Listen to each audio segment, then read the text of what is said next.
We're going to look at force generation.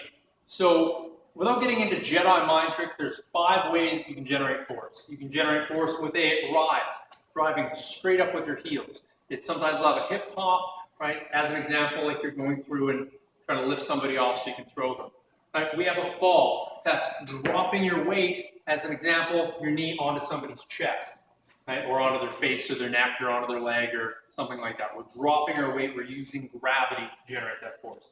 We have a corkscrew. Corkscrew for us is a rotation. But opposed to just rotating our shoulders or rotating our hips, we're actually going to rotate our entire mass around the axis that is our spine. So we actually torque off the ground with our feet. Our ankles, our medial malleolus, the inside knobby bone of your ankle is going to be underneath your armpit. You're going to torque off the ground to generate that force. So we're getting the entire mass in motion, right? Half it going back, half it going forward, and then we look at how it applies. We then get into the freight train, right? Freight train is generating force with a step or a shuffle. So I could be stepping, or I could be stepping. I could be shuffling, right? Front and back foot are moving. Then we go through and we get into the example of the rocking chair.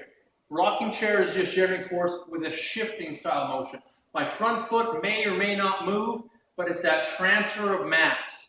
So once we get mass in motion, we look at how to apply it. When we look at force generation, there can be multiple ways to generate force. We can look at a combined cycle where I use one motion to go through and set up the next. I might use a hip pop to set up the drop. I might use the pull back on this side to drive this one out, and this one driving out to set up the next one. We could look at cogeneration. I could wind up stepping forward, getting my mass in motion with that freight train, and then rotating. So we go through and we have 2 or more force generation concepts being combined to get more.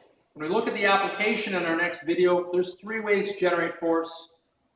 You can use rigid, you can use dead weight, or like a ball and chain energy, and you can use whipping, which is based on a sudden change of direction.